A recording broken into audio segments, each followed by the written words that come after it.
welcome back to Love and Philosophy Beyond Dichotomy, where I try to explore the pattern beyond paradox without discounting the paradox, trying to find connections between all these disciplines and ideas that I see in my own work and research, but also that we seem to be discussing and always either fighting about in the world or being motivated by.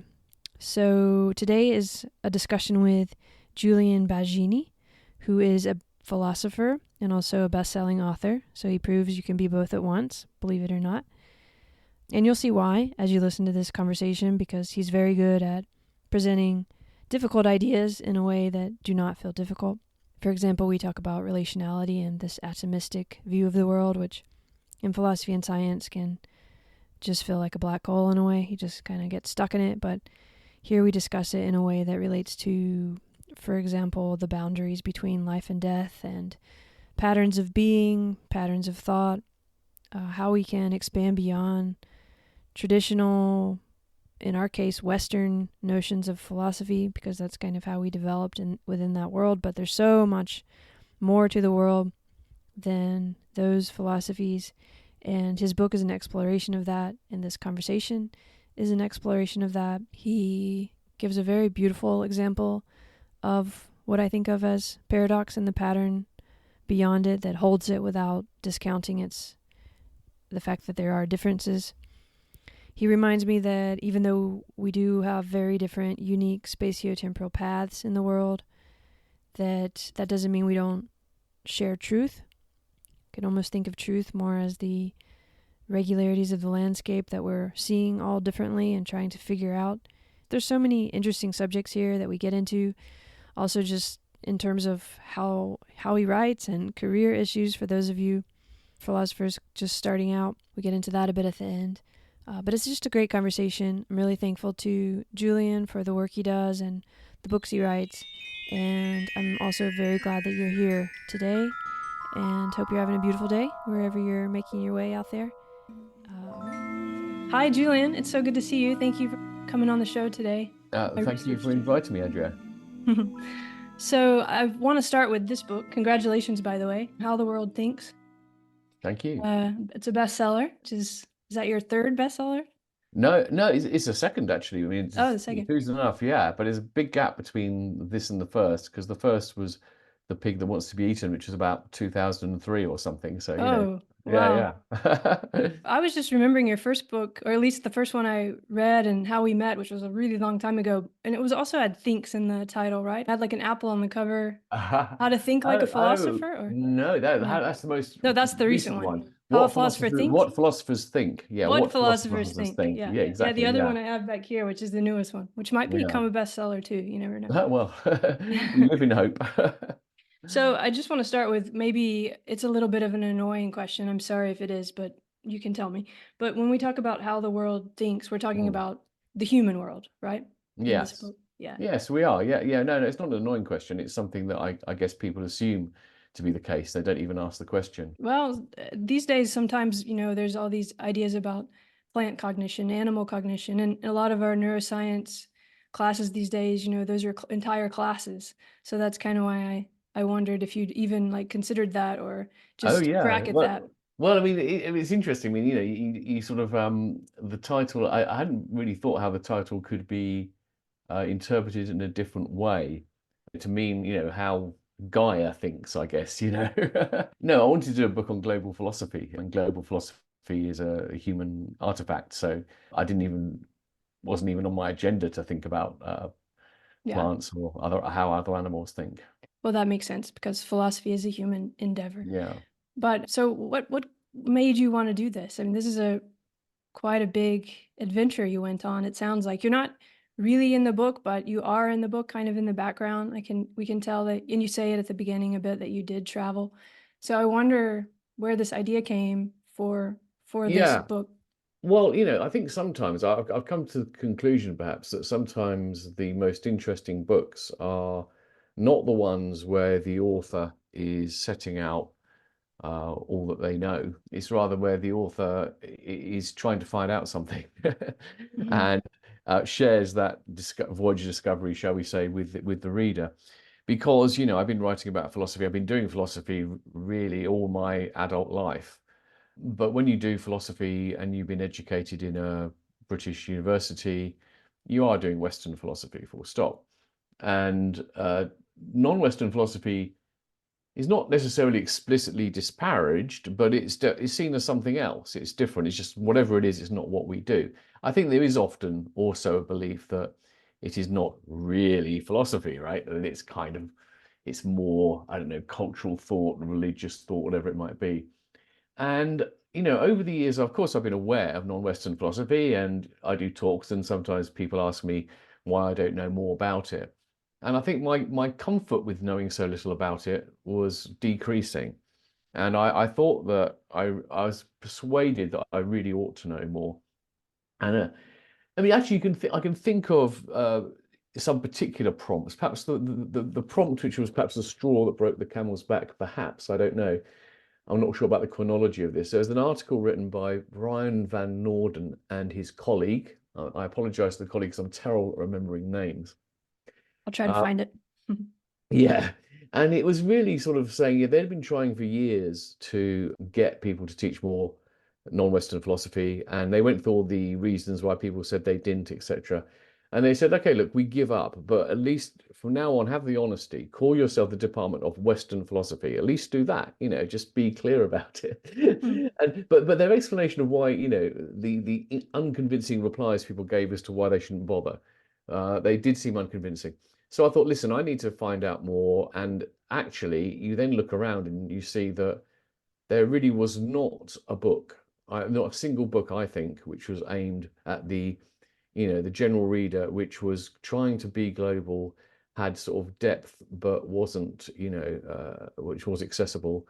The nearest book I could come up with David Cooper wrote a very, very good book on world philosophies, but it was very long. It is accessible, but it was, pretty academic in style and tone.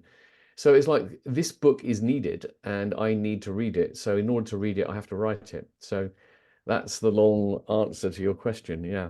Well, those are usually the best books, the ones we need to read until we write. And obviously, a lot of people were interested in this. It came at the right time. And I think we've all noticed that there's been all of us who keep track of philosophy or do philosophy or just read philosophy, that it has changed lately to where people want to open up beyond what is usually called this kind of Western canon. But in your book, there's a lot of tension in doing that, isn't there? Because in a way, the whole idea, the word philosophy, sort of in the way you assume it's human, we just almost assume these particular parameters. So from where we are, from our position, it can be kind of hard, can't it, to understand where something like religion and philosophy can be distinguished, if they even need to be distinguished. I remember in school, I was always interested in what is Eastern philosophy, but I had to study it in the religious department. Yeah. And of course, you go into this a lot in your book. So was that a hard part of writing this book, or was that an interesting part, both?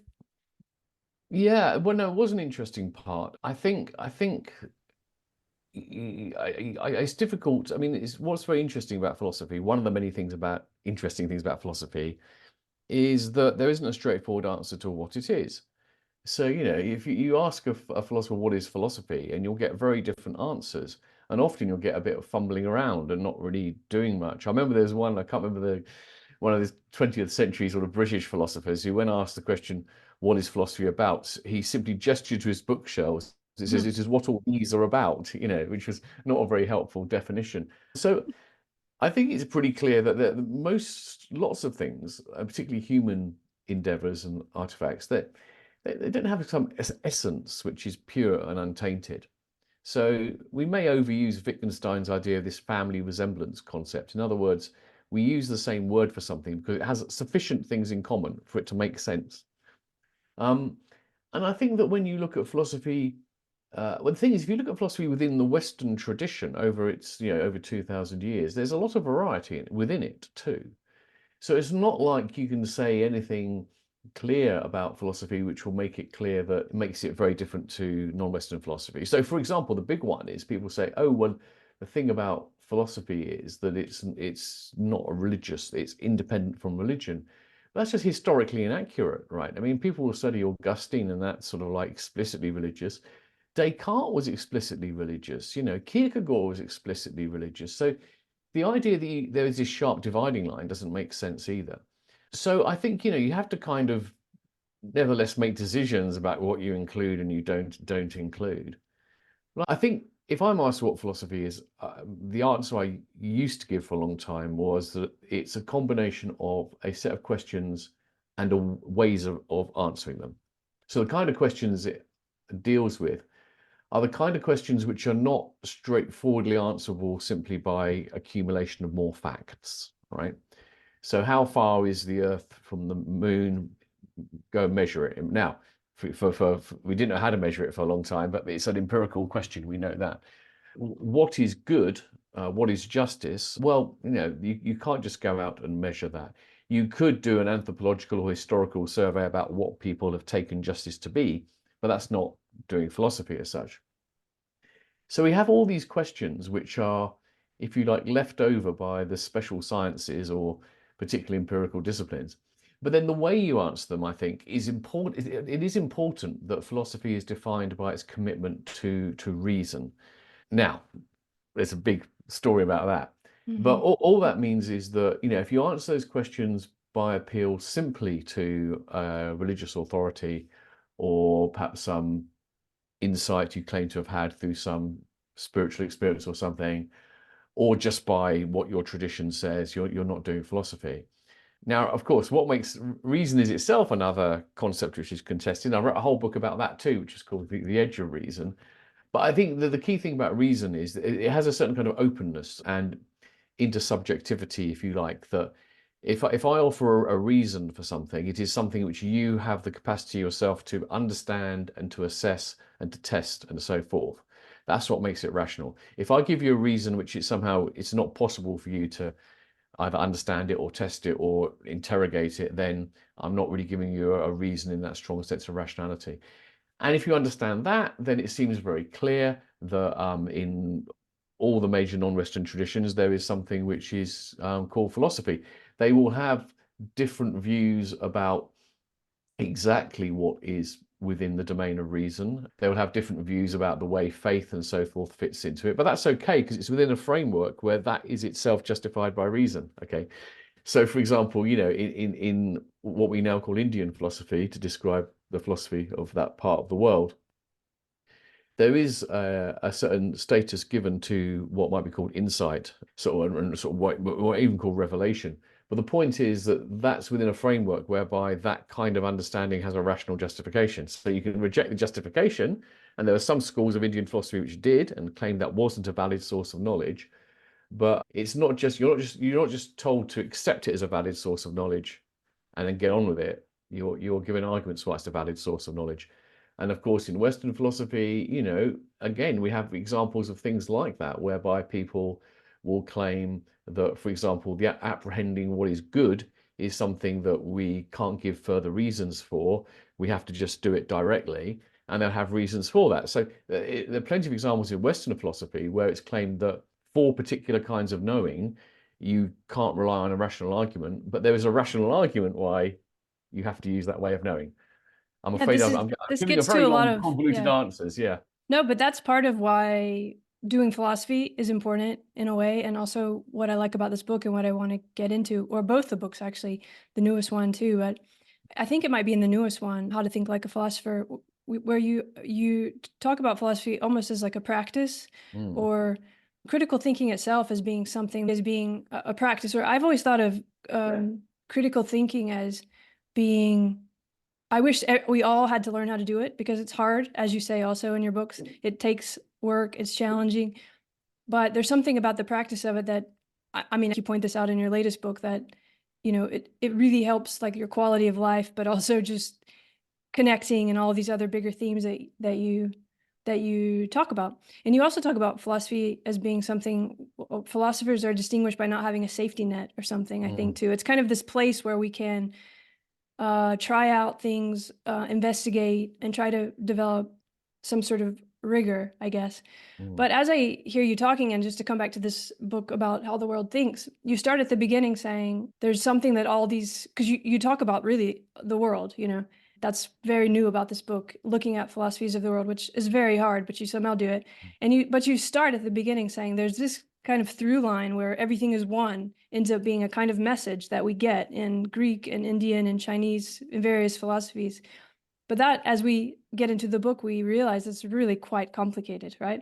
Mostly for how we, this critical thinking and so on. So I want to just start with that, like that idea of everything is one being a kind of starting point of the book, and then how we really start to look at that in a way through critical thinking. Was that on purpose? Did you think about that you're actually doing the philosophy of telling the philosophies of the world? Well, no, I don't know. And I can't remember why I started with that. I mean, I should say that, I had a chapter on that. I mean, what the chapters were going to be about evolves as you look into, what are the recurrent themes. Mm-hmm. And it was interesting that this idea of unity, of a fundamental unity of some sort, does seem to be quite a universal thing.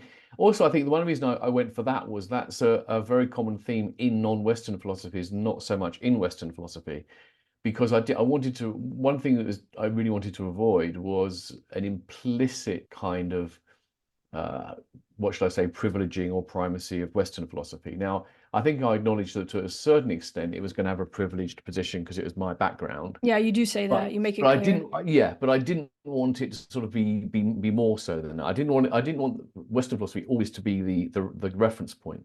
And with the idea of unity, I think it isn't, because it's with particularly Indian Chinese philosophy that you really see that as a more central theme. I mean, actually, interestingly enough, from my own point of view, I mean, first of all, the big metaphysical issues are actually the ones I'm probably most agnostic about. I'm not sure about, and I'm not entirely convinced. I'm not sure how best to understand this idea of unity anyway. So Well, I think that's why I brought it up, because the yeah, yeah. paradox you were presenting, actually, we start to realize that that is different. I mean, because you go into something, for example, like where there's no third way, the law of the excluded middle, Yeah. which I think this gets to the heart of. I mean, you can see the flip, right, from a Western position of thinking about reductionism or Mm. atomistic thinking, and how just that's what we take for granted in a way. That's a really flip from what you're presenting of this idea of starting with awareness and becoming more aware that we kind of get in other philosophies. Of course, I'm generalizing, but you do start to see that that's actually very complicated to try to even understand what unity could be. There's not maybe Yeah. a beginning or end to it. Yeah. I mean, you talk about this sort of the flips and everything. I mean, there were all sorts of traps you can fall into doing this book, and one is sort of just an overgeneralization and an over dichotomization. I mean, I felt in the introduction, I really had to make it clear that, to talk about Western, Eastern, Indian, there are generalizations you can make, right? And that we are making, even if we don't know it or Yeah, not. so yeah, there are there's a difference between making a generalization and a universal statement. So the problem is to say Eastern philosophy is like this, Western philosophy is like that, in a way that implies this is universal. We have to accept there's a lot of diversity within each disciplines, but there are generalizations. Generalizations tell you about what tends to be the case. So the simple example you give of this, which is I think obviously true, is around sort of, male and female, right? There are generalizations you can make, which are factually true. For example, around average height, weight, fat to muscle ratios, all these kind of things. I mean, these are incontrovertible. It doesn't mean that every woman is, shorter than every man. Of course it doesn't. We know that's not what it means. So we can make generalizations about the general trends in British, American, French, Chinese, Indian philosophy, as long as we're aware we're not making universal statements. But I think the other really important thing is, and I think the single most important book that I read, and every time I talk about this book, I always mention it, is Tom Kasulis's book, Intimacy or Integrity. Because I think he nails, he's describing a distinction which he thinks is to do with Eastern and Western and non-Western philosophy, shall we say. And he has a very good way of getting us to understand it. And he says it's not about an either or. It's rather the, to sort of almost quote him, he says, what's foreground in one intellectual tradition is background in the other, and vice versa. So the great thing is, I think what he really alerted me to was that very rarely do you find anything in a non-Western philosophy which, if you think about it, is completely alien. It's often just something which is not as salient, hasn't been given as much prominence, and you can find it there. And so when you look at it in that way, it becomes very, very, very helpful, I think, to Yeah, that's a understand. very helpful diagram that you give. I don't know if that's yours or his with the circles where they're kind of overlapping and touching or separate. It's more atomistic Yeah. or, yeah, good Well, to know. that's the other thing. Yeah. Okay. So what I've described as the meta thing about comparative philosophy in general, that's about the specific different orientations, he calls them, towards intimacy or integrity. Very, I mean, the words aren't particularly helpful, I have to say. He perhaps They're could put difficult. it in I'm better still trying to words. get past it. I only read I it for the mean, first time in your book, but yeah, I tend to put it about atomized and relational, right? yeah, that's So more the familiar. Western way of thinking is more atomistic. It tends to always assume that the way to understand anything is to break it down into its constituent parts.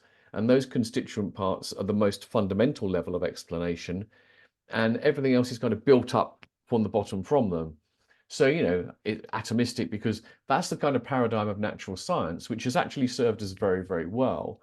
But it's kind of become the paradigm for everything else too. So the great example we have in Britain, everyone around the world knows Margaret Thatcher, who Mhm. was Prime Minister during the 1980s. And she very famously and controversially said this speech in which she said there was no such thing as society. There were only individuals and families and so forth. And society was just the word we use for the collection of these things.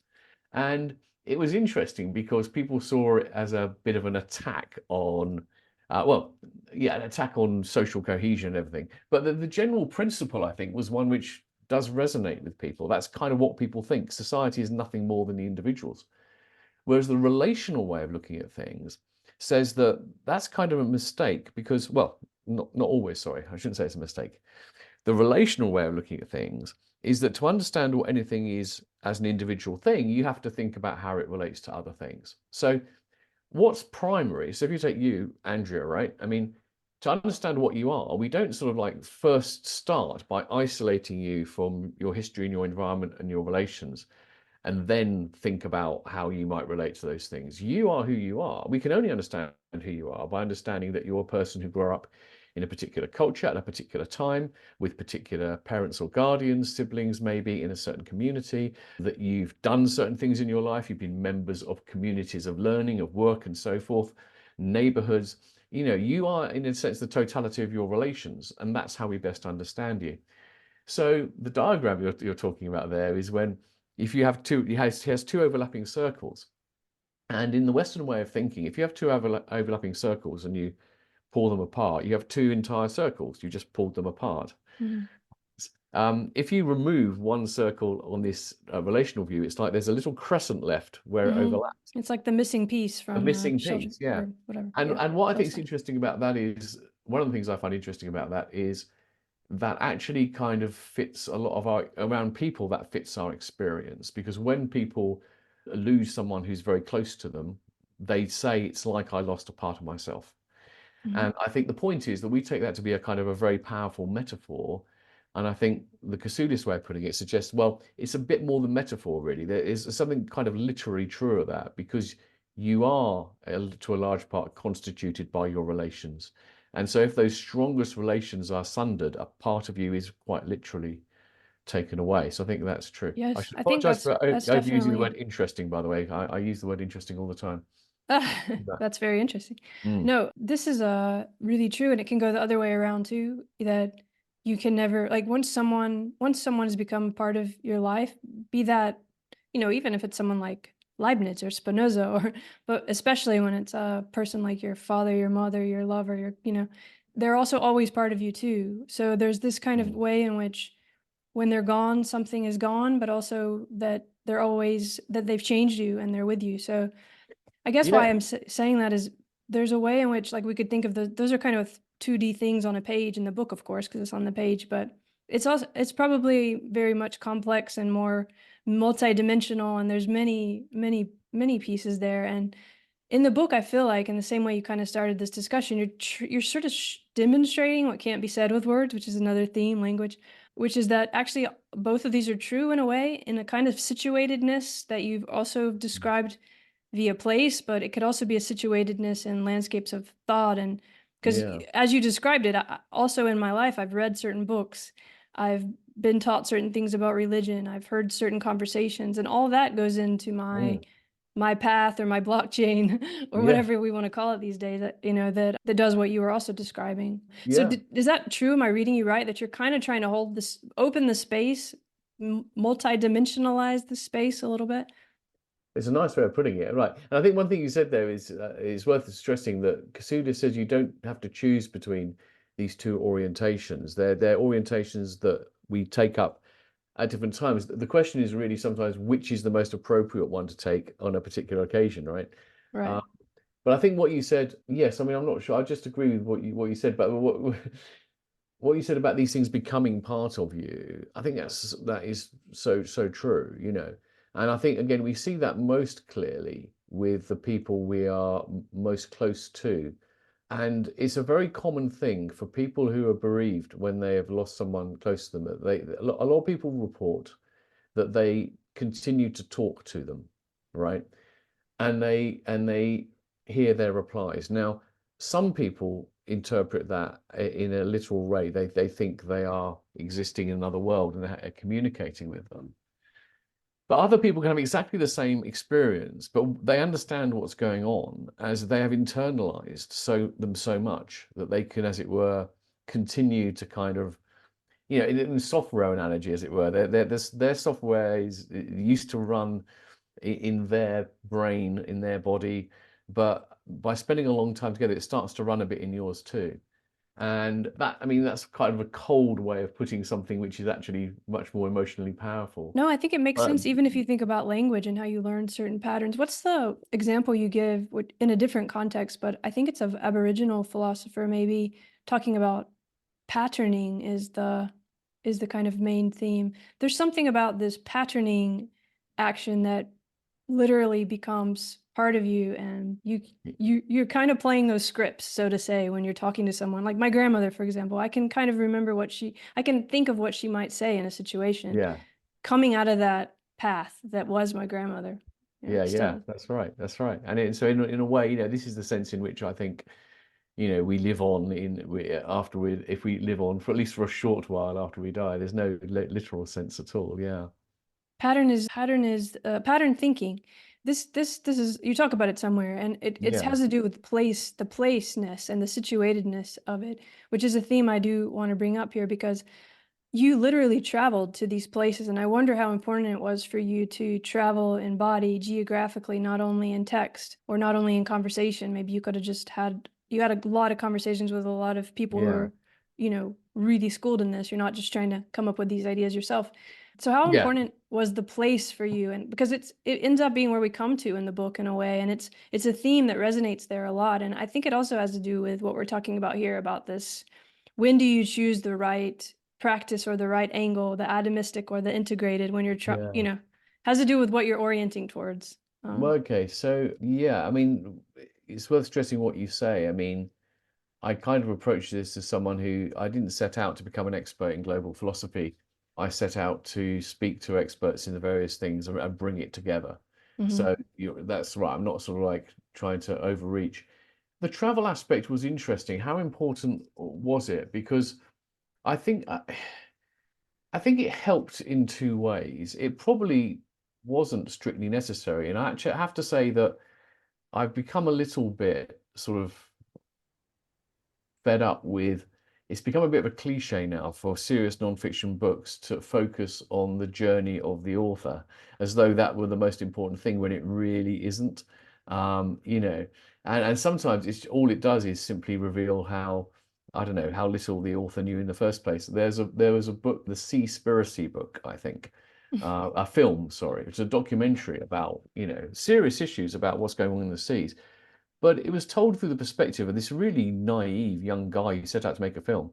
And you kind of thought, you know, well, he'd arrive and show how amazed and surprised he was. I think, well, didn't you do your research? You know, that's not the interesting thing that you're surprised. I know Tell what me you the mean. It's facts. kind of an easy plot to Yeah, just, okay, yeah, well, it's going to be a journey, and that's going to be yes, the plot. exactly, Yeah, because exactly. everything's a journey, so it seems to make Exactly. sense. So So I mean, but I think there are two ways in which it helps. I mean, one is, well, I think it helps for me and the reader in two ways. That by traveling, I was sometimes able to come up with or just stumble upon some sort of cultural examples, because I was very much interested in the way in which cultures reflect the thought and vice versa.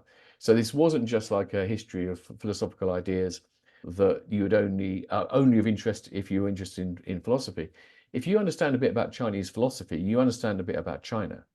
I think I only had 3 pages on Russia, which is a shame. But to be honest, if you understand a little bit more about the history of Russian thought, you understand a lot better what's going on in Russia now, Well, right? you make up for it with Dostoevsky quotes Yeah, in the yeah, next book. okay, yeah. So it is a window into culture. That's the key thing. And by traveling, I think I was able to just sort of like spot things and put things in there, which clarified it to myself, but also hopefully made it evident for the author. Sometimes there are little details which I could never have got just by being here. Well, So one thing that what? comes to mind is the Islamic philosophy, religion, difficulty, and that kind of conversation that you overheard. I think that's the one. Ah, yes, there was It just lays it out very perfectly, yeah, kind in of. that you had the debate, the tension between, how much is Islamic philosophy actually essentially connected with religion or not, and how much is that a problem?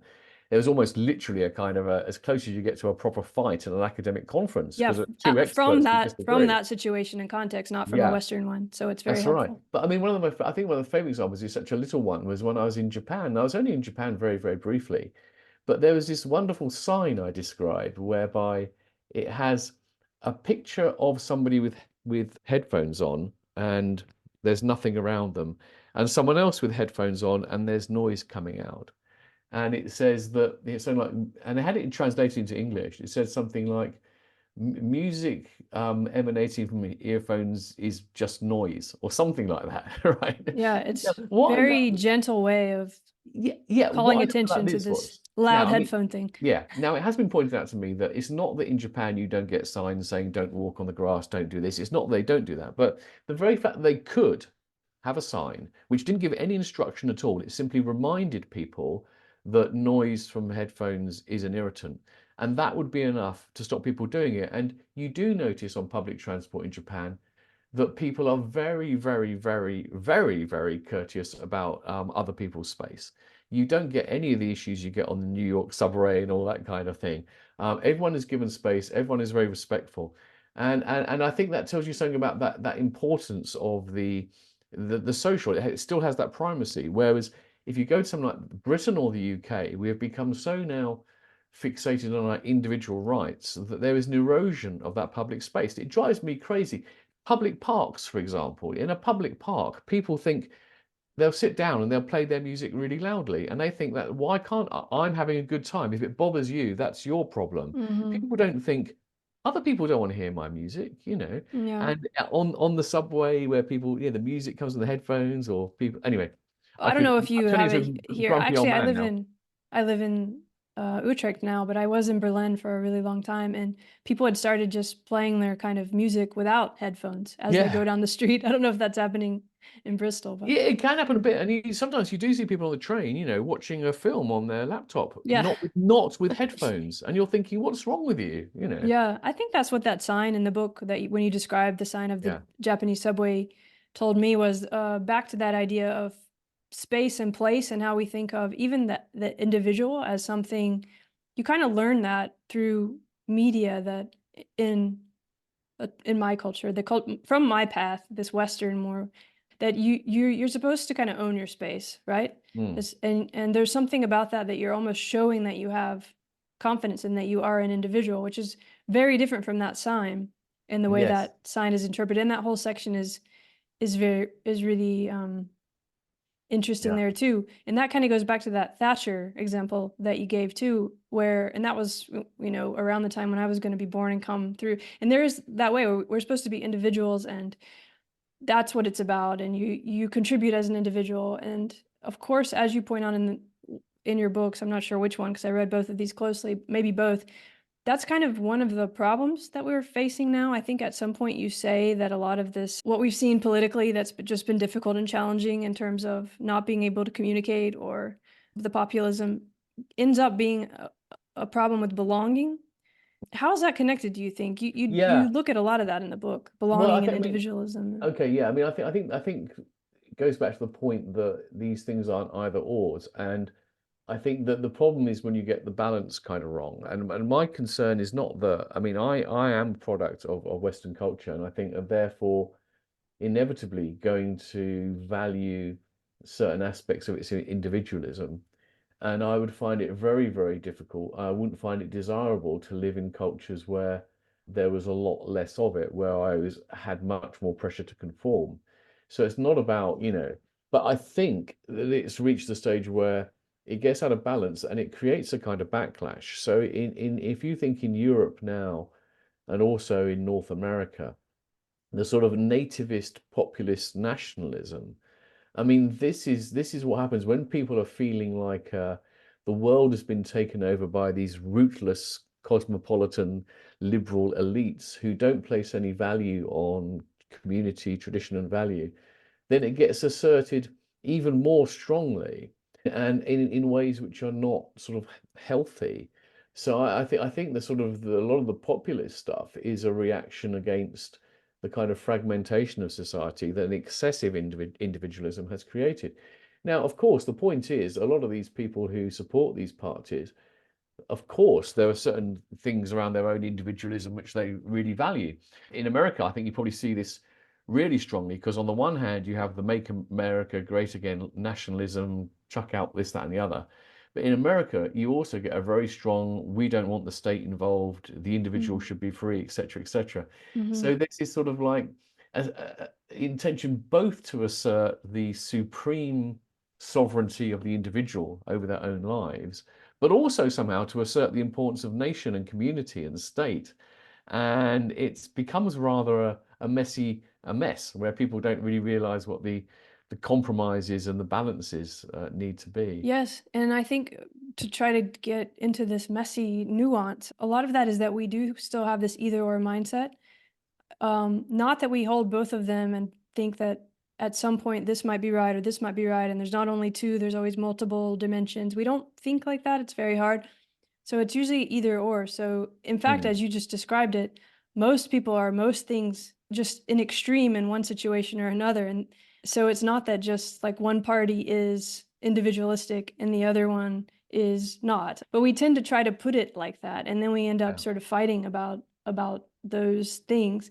Do you see that? I mean, you talk about the Platonic Cartesian path, I'll say, that a lot of these countries that we think of as Western have followed. Do you see that as connected to this uh, problem? I mean, in the end, is it about all of us opening to one another's paths a little more around the world to balance this out? I mean, because Yeah. harmony is not an easy idea either in the book. So Yes. Well, I know these are very big questions. I think that as you say, the kind of sort of dichotomous ways of thinking and black and white thinking are problematic because at the end of the day, the world and important things don't tend to be like this.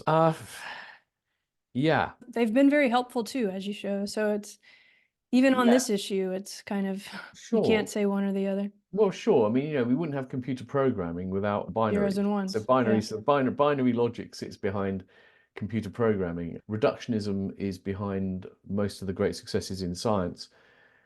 But even there, you see, the point now is that even in the natural sciences, again, to prove this isn't an either or thing, a lot of the most interesting fields in science now, I think, are the ones which are about the systems levels rather than the reductive levels. So there is lots of very serious science going on, which is saying there's only so far you can go on a reductionism thing. You have to look at the interactions and the systems, etc. But maybe I'm dodging your question. But then, No, I think that's true too, because we're even trying to create quantum computers, which get past 0, 1, or the idea of spatial web. So there is some change, but here I'll put it in a different way. We could generalize this and say, okay, there's been one way of thinking in the West, which is either or based on Platonic or mm, Cartesian ideas, where we think there's a mind and a body, there's a right and there are wrong. And then there's a more Eastern way of thinking where we start in presence in some, like in India, or it's more about the feeling, the awareness, the consciousness, and we start as integrated or intimate, and that is life, and it's just about that. Like, so we could think of it as these extremes. And is the point now to integrate those two things? Is that going to be helpful?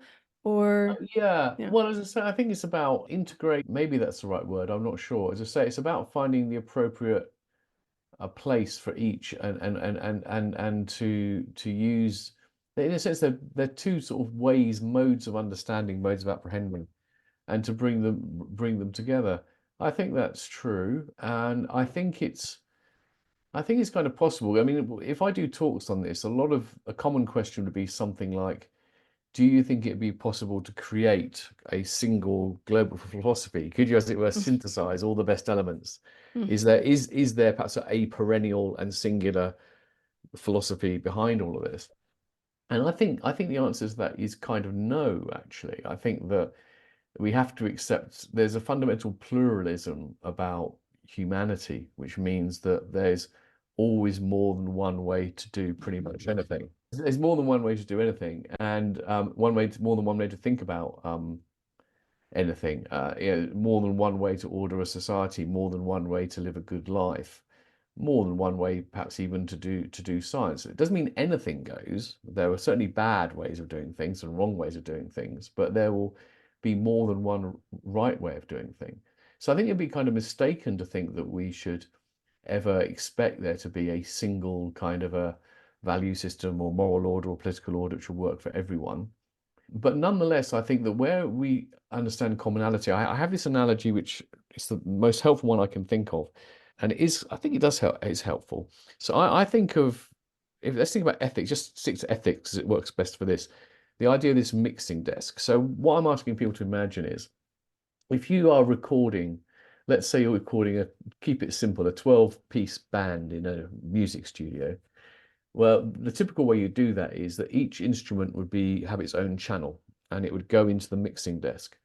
And if you're producing the record, you have to decide at what level to set the different instruments, right? Because there might be times where you need to put up the guitar. In the guitar solo, perhaps you might raise the volume on the guitar, but if it was that loud through the whole song, it would be too loud.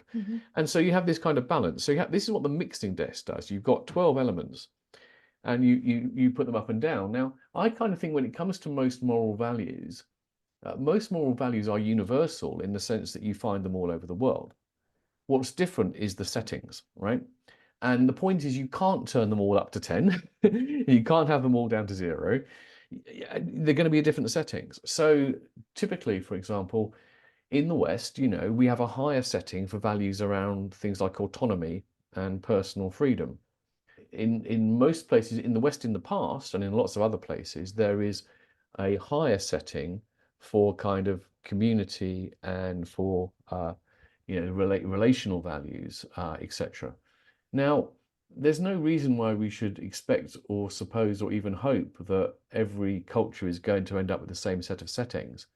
But understanding that we are working with the same basic set of values, and it's not about denying the importance of any of them, I think can help us to, first of all, understand other cultures, but also learn from them, so that perhaps there'll be a little bit more convergence, So societies where, I mean, let's just be critical of the West, where the individualistic setting, we can see we've set it too high, right? We may not want to set it as low as it is in somewhere like China. Well, China now, we definitely wouldn't want it that low, but as low as it is, say, in Korea, But nevertheless, we might say lower than where we are now, not as low as Korea would be right for us. So you might therefore, hopefully, the most optimistic scenario is that by learning from each other, we can take out some of the extremes, and we can all end up living in a society which all of us can look at and see as reasonable, fine, and good, but not exactly the same. I like that answer. It reminds me of, I think you talk of it as a multiple perspectives or a cubist, or trying to really understand the yin yang, which isn't actually opposites because they're all part of each other. So, but when you're talking about that, it sounds, we could assume there's a thing that's knowledge that we're going to find or that we're setting. But I wonder if you see it, you mentioned complex systems, dynamic systems, more as, here's how I kind of was imagining it as you were talking, that coming from a particular society, I come from the Western society, but as I've visited other landscapes, be that just through books, books from Japan or Korea or China or India or wherever, it opens up what I can imagine and what I can know. And I can then, when I'm in a situation, I know there's different alternatives other than just those ones that I learned on my little path, because now there's all these other paths and I can start to think, oh, maybe I could look at it this way or this way. And then that mixing board comes in well, because then you have a lot more tools to negotiate whatever situation you're in. And I guess that could be true for any of us, no matter where we're situated around the world. But then knowledge isn't a static thing, is it? It's because as I'm doing that, I'm changing what's possible, what knowledge can be possible, what I can imagine. So that question you get asked, could there be like one set way, almost doesn't make sense, because there would always be so many moving parts about that we're all constantly having to renegotiate. Yeah. Well, I think, it'd be hard to imagine a point at which our understanding was finished. I think this is perhaps where it is helpful. One of the more helpful kind of themes you get, particularly in Chinese philosophy, East Asian philosophy in general, actually, is this sense of the fundamental nature of reality as being something which is in a process. Um, it's not static. It's not fixed.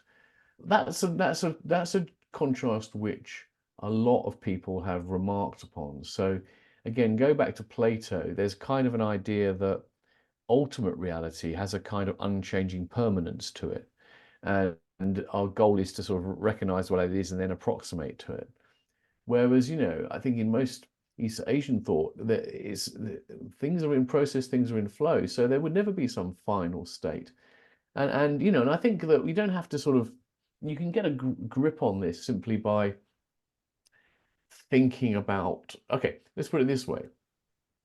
Human culture and society has evolved and changed and will continue to change.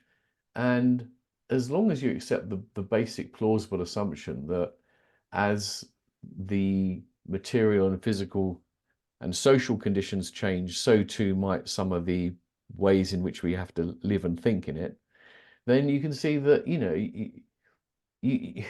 just as we would say it had been terrible if we were still thinking as they did in the 18th century and the 21st century, we have to assume that for people to be thinking as we do now at the beginning of the 21st century is probably going to be inappropriate in the 23rd. Now, there's going to be plenty that's continuous, just as we look at 18th century philosophers and ancient philosophers and we recognize lots of things and we learn from them. It's not like we have to chuck everything out, but it's the constant sort of evolution, I think, is really important. So yeah, we have to be prepared to see things as having a certain open-endedness. And I think going back, perhaps relating the themes of the two book in a way, that sense of provisionality, that we're never there, that we've got to keep at it, is really important. And the moment we think we have cracked it, that's end, we've got the full stop. That's the beginning of kind of, mental stagnation. There's the old maxim in business, they say, in business, they say, in order to even stay where you are, you've got to move forward. That if you stop developing, you're going to go backwards. I think the same kind of thing goes with thinking. As individuals and as a society, if you don't try to keep improving and keep developing your thinking, the quality of it is probably going to get worse. It won't just stay the same.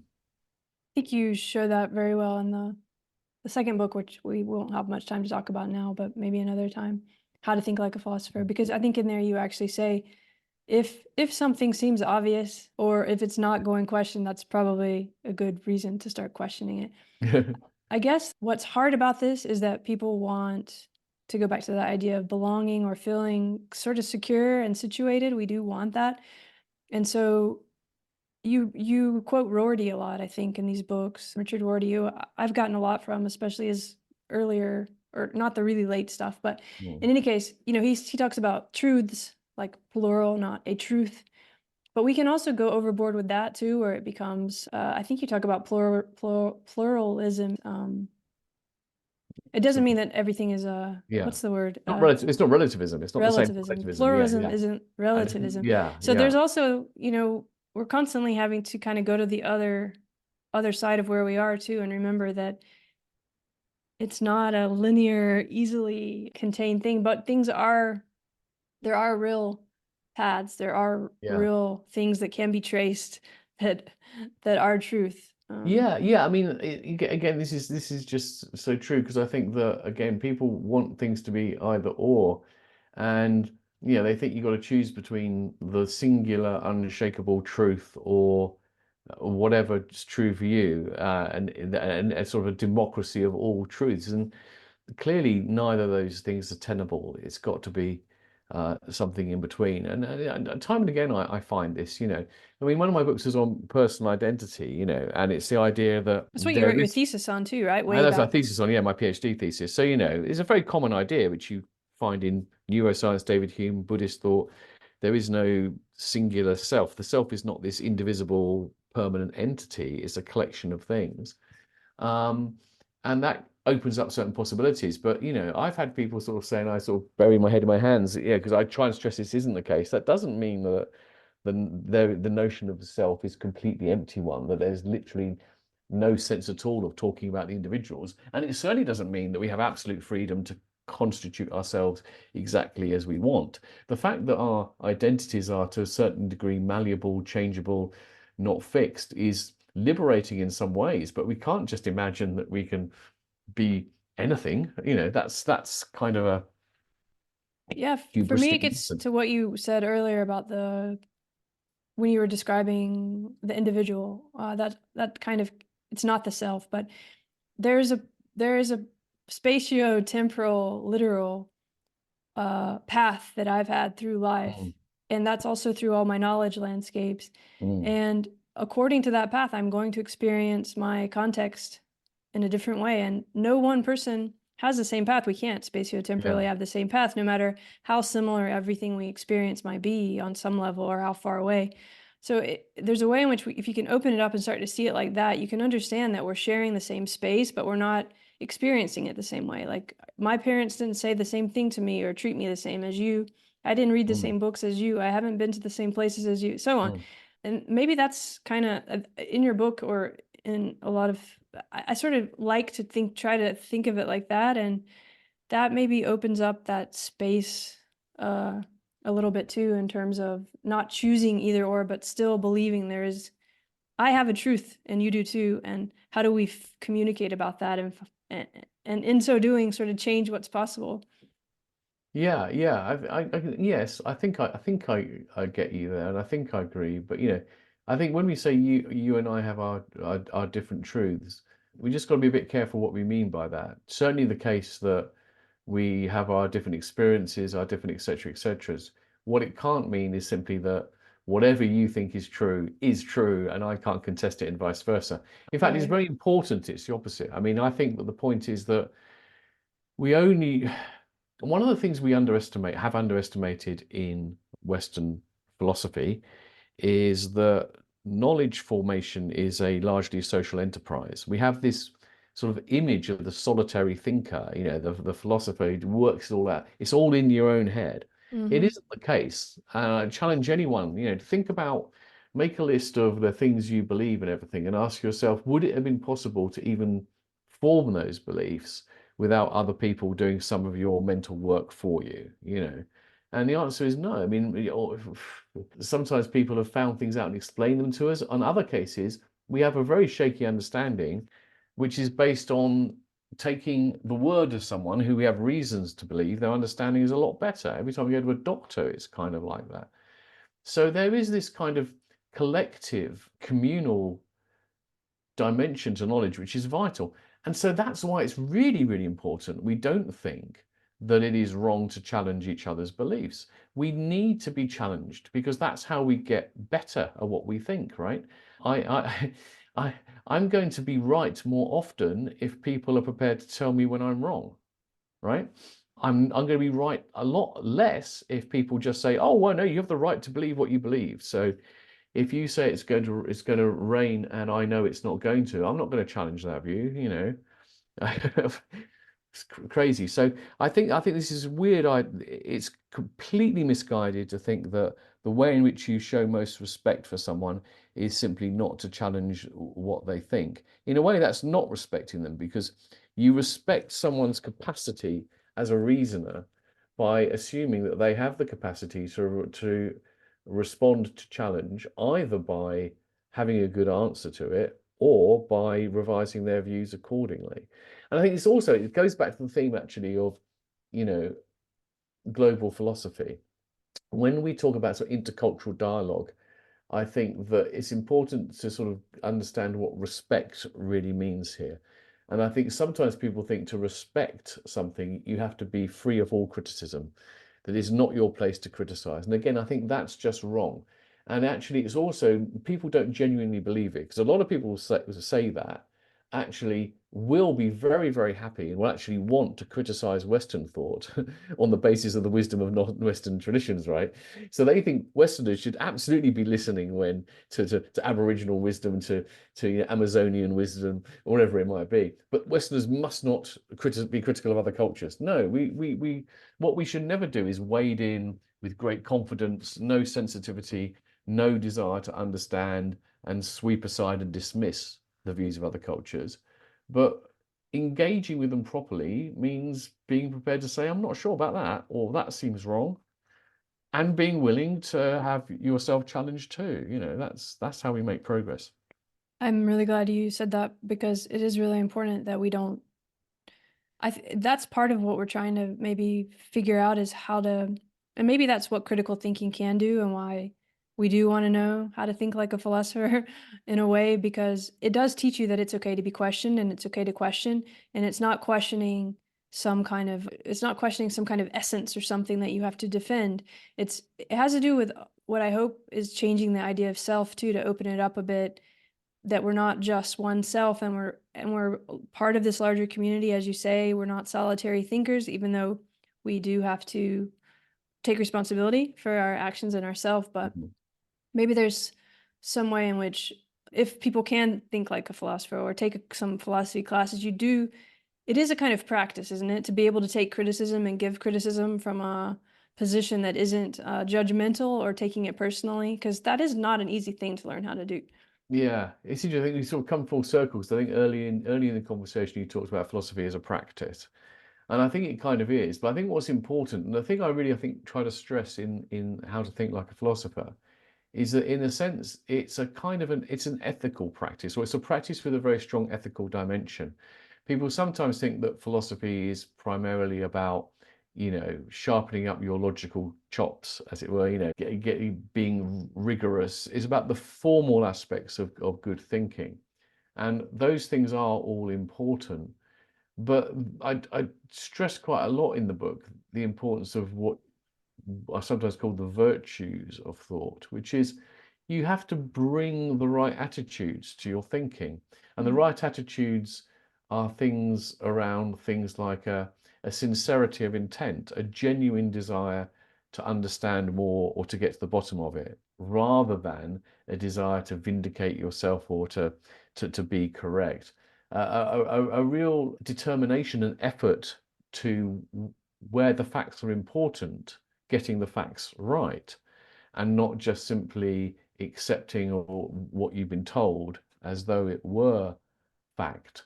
And also that perhaps another really key one is the genuine intent to try to understand the person you're encountering with, the idea you're encountering with, to really try and get behind it and get a grip on it, rather than sort of assume that you kind of know what it means when you first hear it, whatever it might be.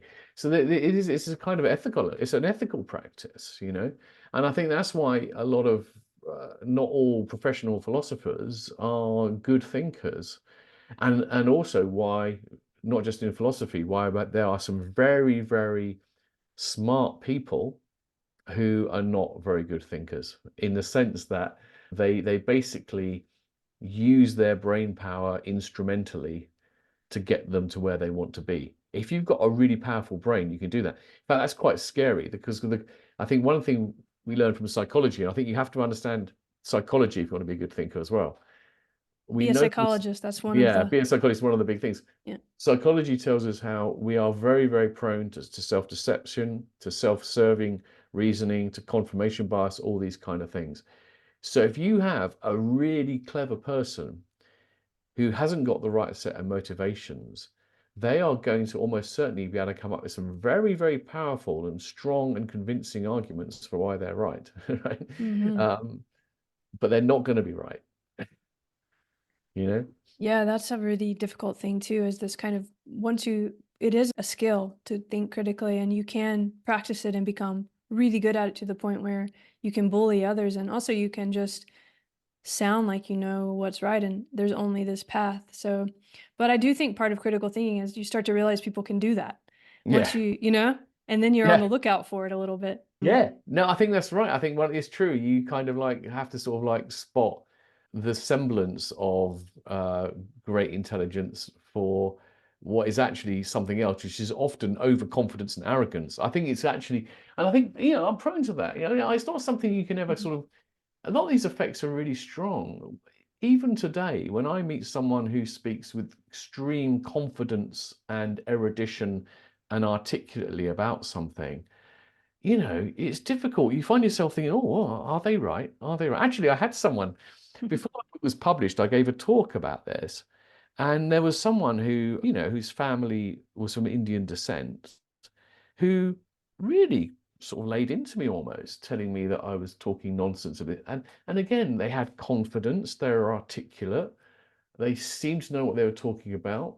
They had a certain cultural background in it. So, and I sort of like, I did have to sort of go home and sort of double check a few things. And, I said, no, I'm right. The point was, and I could see then this was a classic case of overconfidence, that this person simply, I don't know, they were talking with, they weren't actually, okay, they were from the Indian subcontinent, but they're not philosophers and all that kind of stuff, and they were talking with an excess of confidence. But it can really, really shake you. And actually, I Yeah, should it say does. there, It's almost like an this, inertia. It's yeah, really hard to resist it. I would say though that was a rare occasion where the person of that kind was a woman. It has to be said. I don't know. It's probably cultural. I don't know whether it's cultural or but for various reasons, most of these excessively confident, arrogant people, they're more male ones around than female. Yeah, I won't go into that. There would be a lot to talk about with the whole male Yes. female thing that we'd have to have a whole other conversation. But Yeah. I think what's good to know is just that you did that you took it in and you went home and checked the facts. I mean, that's almost an example of what you're offering in how to think like a philosopher is you do take it seriously and then you check it. It's not just because someone's confident that you say, oh, they must know what they're talking about, which I think the more like now there's so much going on and we have so little time, it feels like that we often just go with that, whether Yeah. it's online or in person. You just kind of think they must know what they're talking about. You Yeah. don't Yeah. even question it. You just go with it. Well, this is actually quite important because I think how much people often say, well, you can't check everything. How much do you check? When do you check? And you have to get the balance right. And Mm. I'm not saying that I always go away and double check when someone very confidently says stuff. You have to have certain kind of reason to perhaps worry that you're right or wrong. But you've reminded me of something I've kind of forgotten, which was many, many years ago. I remember interviewing or speaking to a philosopher who said that what their philosophical training had given them was more confidence, as it were, to hold their ground in a way. It's not. I'm paraphrasing a bit, but I think. See, that's kind of the wrong lesson. I think that's what does sometimes happen. Sometimes people do their philosophy. They think I'm actually a good critical. I know how to do this critical thinking stuff. Thank you very much. So now, if someone comes along and they say something which I don't agree with, I can just destroy them more powerfully than I could before. Oh, I'm so glad you brought that up. It happens a lot that people become such good analytic philosophers or critical thinkers, and then it just becomes a fight of who can be the better Yeah. arguer, which in a certain space is very interesting, but there's a lot more to think about and to worry about than just that. Yeah, absolutely. I think we're almost out of time. So, oh, we are out of time. But I did want to ask. It seems that this changed you the travel, the writing of this book. The first book, though, How the World Thinks. The second book, it's a different kind of book than the other books you've written in a way. Do you think so? I mean, there's a wider perspective in it. I don't know. I wonder, did it change you, this thinking about Yeah, how the world thinks? well, I think, I think that change is, in some ways, it's depressing how little we change.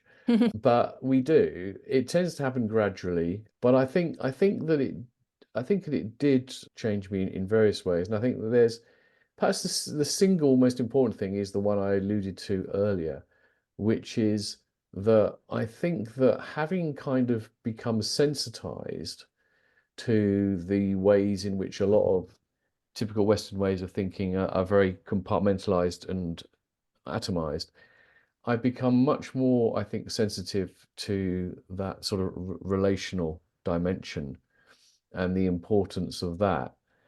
And that I can sometimes now, I think, kind of see.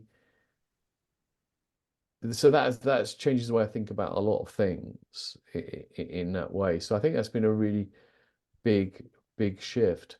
There are other things as well, but I think, the way in which we change is interesting.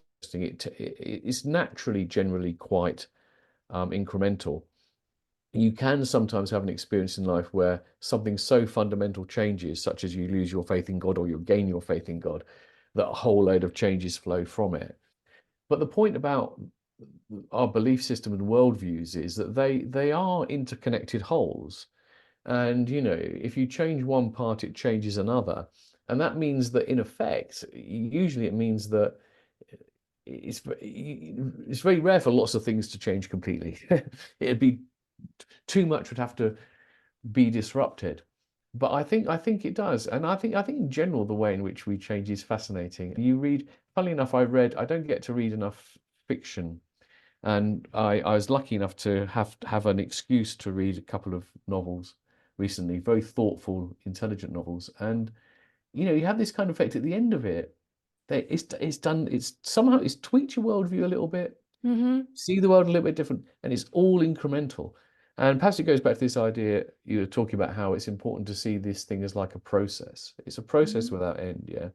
I hope I never reach the stage where my worldview is not constantly being, my model of the world is constantly being tweaked and updated according to the new stuff I've come along. But how the world thinks, I think, was you know, a major reboot in the sense that it gave me that whole different way of looking at things relationally, which opened up perhaps a big area which was missing in my thinking before. Yeah, well, what felt important for me is kind of at the beginning. I mean, you're an expert in a lot of ways. People would come to you as an expert. You're on BBC as an expert, But you kind of say, hey, I'm not an expert on this. I'm going to go learn about it from people who know a lot more about it than me. There's Yeah. something about that in life, if we can keep doing that, because we're all not experts of everything.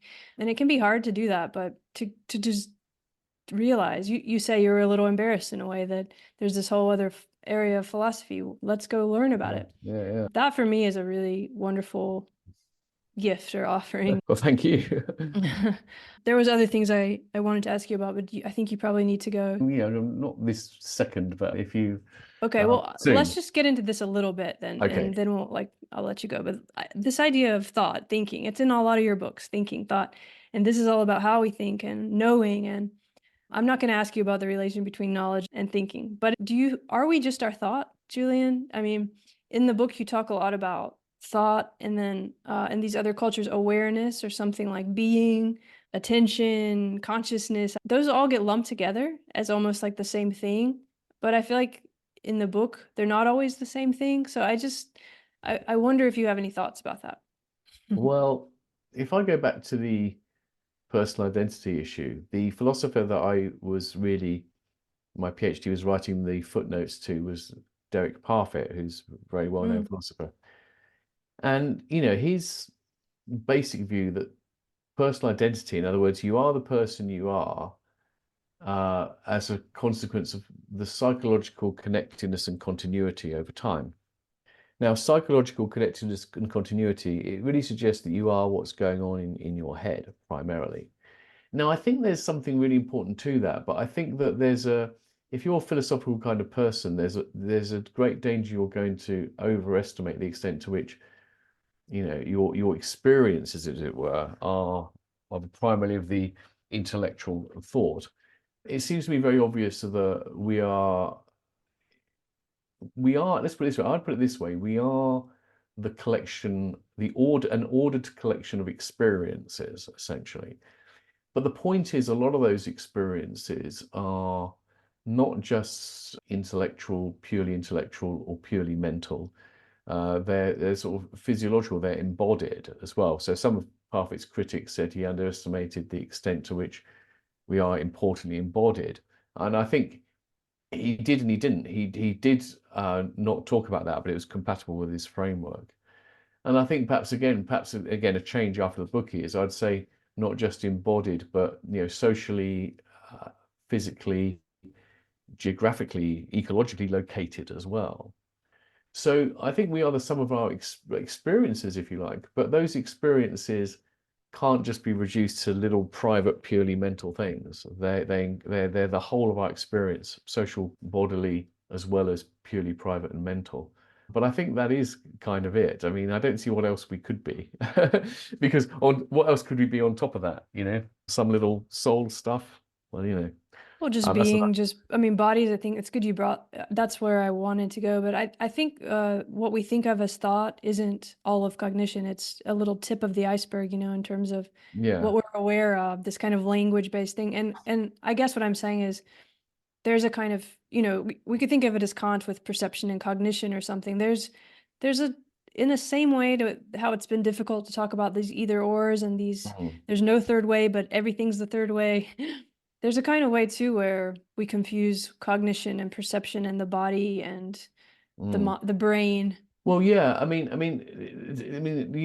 is a temptation to say we are essentially our bodies. We're these biological organisms, and I think what's true is that our experiences are very much dependent upon our bodies. I suppose what's also true is that we wouldn't be who we were without a whole lot of stuff which we are not directly consciously aware of. So to say that we are essentially defined by our awareness is not to say that therefore the things we are not aware of aren't vitally important, right?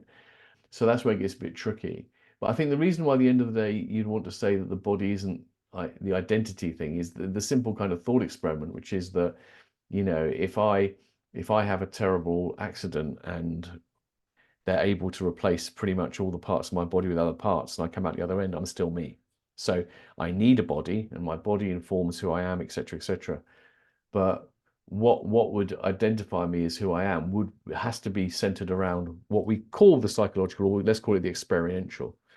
But that's not to deny the absolute importance of the social and the biological in that, right? See, So that's a kind of ship of Theseus thing. Like, how does the yeah. ship that starts on one side of the world, let's say it's a wooden ship, and then by the time it gets all the way around, this is a long time ago, all the parts have been replaced, all the crew has been replaced. How is it the same thing? I mean, for me, that it has to do with this path, this spatiotemporal position and patterning. That pattern has been the same. So has the spatiotemporal continuity. And I don't see that that's different from body and brain and mind. And for me, that patterning is not discontinuous. You don't separate it in a Socrates way, like the soul is trapped in the body, but it's all kind of one patterning. Yeah, but I think that's true. But I think I think what's critical about the patterning, there's something critical about the conscious awareness aspect of that for a person, because the point is this, that if you go through your life as a single biological organism, but you experience some kind of brain trauma such that, it totally erases your memories and transplants your personality, most of us would say that to all important senses of the word, the person who was in that body is no longer there, right? And I think that's true. I mean, it's not a strict either or. I think even being the same person is a matter of degree because we change over time. But there are some ruptures which are so strong that it would be possible to say that even though the body continues to exist, the person doesn't. And I think that's why it's not exactly the same as like the ship of Theseus, because again, this whole other discussion really. I mean, what's important for making it the ship is not that it has the same parts at each time in its life, it's that it has a certain ongoing structure, history, blah, blah, blah. That's what matters for it being a ship. What matters for us is very, very tightly connected to, say, our awareness and our memories and our plans and our intentions and our beliefs. Without those things, we're not. We take away those things, You don't have a person. I can't say, look, I'm going to offer you the opportunity to uh, I'm going to do something to you, which is going to give you, it's going to improve your capacities in 100 different ways, right? The only problem is the operation is going to eliminate your memories, your desires, your projects, you wouldn't do it because it would be in effect saying you're going to kill me and use my body for something else. So that's why I think it's the experiential side is absolutely core to being who we are. But again, I don't think it's either or. Again, Right. this would be a big conversation, but yes, like let's somebody changes their personality or their memory. There's some kind of like HM where there's a memory loss, or there's still continuity. We could still think of it as a ship. Maybe the ship used to have some certain kind of kitchen capabilities that it kind of loses. But I think the way I would answer that is if we think of the self differently as not only like me or let's say my grandmother, right? When she did lose her memory towards the end, and she wasn't the same person in exactly the way you said, but she was for us. So we were holding those patterns. Those patterns still exist. I still have them now in the way we talked about in the beginning. So I don't think it went away. It's just that the ability, the navigability, how she could make her own way, changed. Like she was no longer able to find her way in the way she had before. But you know, at Okay. some level, it was still those patterns were still there. They're still there now. Okay. So perhaps we shouldn't, because this is a whole other conversation. Yeah. I do see what you mean, and I do Didn't talk. mean to get into that. I talk about dementia as an example in the Ego Trick, the book about this. I think the key point is this: that what you're saying is an experience which I think a lot of people find to be true. That even towards the very end of dementia, people do not feel completely that that person has gone. Now, the point is you can understand that in a couple of different ways. One way is to think that everyone has some kind of like essence, and the essence never goes, right? And I think that's the wrong way of looking at it. I think what he'd rather say is that because we are a collection and a pattern and all that kind of stuff, as long as there is some degree of continuity, there is something of that person still there. And because the way in which we relate to other people is through bodies, etc., thankfully, we can still have care for someone when at the same time we recognize they're virtually gone. So I think there's a certain kind of, there's almost an ambiguity there. There was a great example I had of someone I spoke to for that book who his wife had dementia at a horribly young age, I have to say, it was pretty Mm. early onset. And he's very kind. I went and visited her with him, and Mm. she barely recognized him anymore. And he was saying within the sort of community of people whose relatives have dementia, they have this sort of phrase of like being like half a widow. So, people have this question mark, are they free to have a new relationship while the person is still alive? And this is this sort of like, the holding of the two things together. There is a sense in which he is still the husband of this woman, in which he still loves her, and which he is still there for her. And there's a sense in which she's almost completely gone. She's not the wife, etc., etc. And it's holding both these things at the same time. Yeah. That makes sense if you do not see personal identity as an either or thing, as a matter of degrees of continuity. So I think that's the kind of point there, yeah. And also to the situatedness that we talked about earlier, because my grandmother was a different person to me than she is to my father. And, Yeah. a lot of it is just that my story, it has been broken, not hers so much. I mean, it has for her, but in a way I can't really understand. So, I mean, there's a lot of different ways we could look at that, but I think it's a very important thing to think about on all kinds of levels. I mean, I think it's a good example of why philosophy is important in critical thinking, because Yeah. it matters on emotional levels, but it matters on ethical levels, and it Mm. matters on medical levels, how we, try to assess and where all of that really gets Yeah. together. But well, I'll have to read that book and then we'll Okay. see. Is there anything that you really wanted to say that we haven't said, or? Oh no, we could go on, but no, it's been a very interesting. Yeah, I could go on and But on. I didn't even I get through half my yeah, things, but I don't feel there's anything sort of pressing that I ought to have got out, which I didn't. I've probably spoken too much already. No, it's been really good. I guess just to kind of end it, if somebody's never uh, thought about philosophy before, where would you kind of tell them to start with your books, by the way, or any books? Should they start with How the World Thinks, or should they lead Well, into I mean, your? look, I have to say, in a way, I mean, it sounds sort of arrogant, but as I say, I wrote How the World Thinks because the book didn't exist, and I think it should. So, in a way, it's not a bad place to start, I have to say.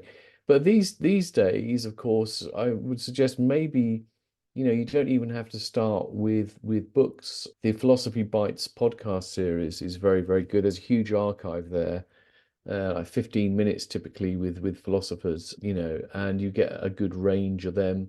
Or even sort of going it a bit more sideways, Kieran Setia's Five Questions podcast is a series of interviews with contemporary philosophers. And, you get a good flavor, I think, of what philosophy is by hearing these people. It's not kind of a history of ideas kind of podcast. If you're really feeling ambitious, and you're interested in global philosophy, you should get Peter Adamson's History of Philosophy with No Gaps podcast, which I think is now got about 800 episodes.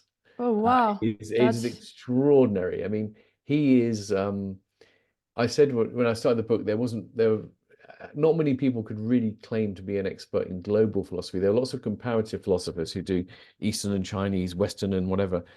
Peter Adamson has taken on the whole of global philosophy and has created this amazing, and there's some books coming out of it as well.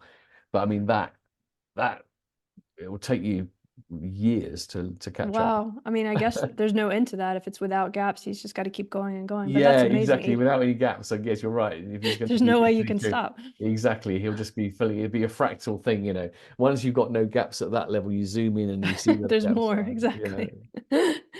Well, Julian, I wonder, you've always had success as a popular philosopher, but you're also like a philosopher's philosopher. There's not a lot of people like that. Was that an accident? Like, how did you become kind of a best-selling philosopher and still a consultant by the BBC when it comes to philosophy? Yeah, okay, right. But I mean, bestseller is a let's remember bestseller is kind of a technical term. It refers Yeah. to you have appeared on the best-selling chart in a given week. It doesn't mean that you've been in, etc. So let's not get too carried away. Okay, but when I go into bookshops in the States, I see your books. Oh, When I that's go good. into bookshops in Utrecht or Berlin, I see your books. Oh, that's This good. is That's nice. pretty unusual, especially today where people don't buy books much. Yeah, yeah. Well, that is good. I mean, I think there are popular philosophers who have sold than me. I don't know because I don't compare or even check my own things.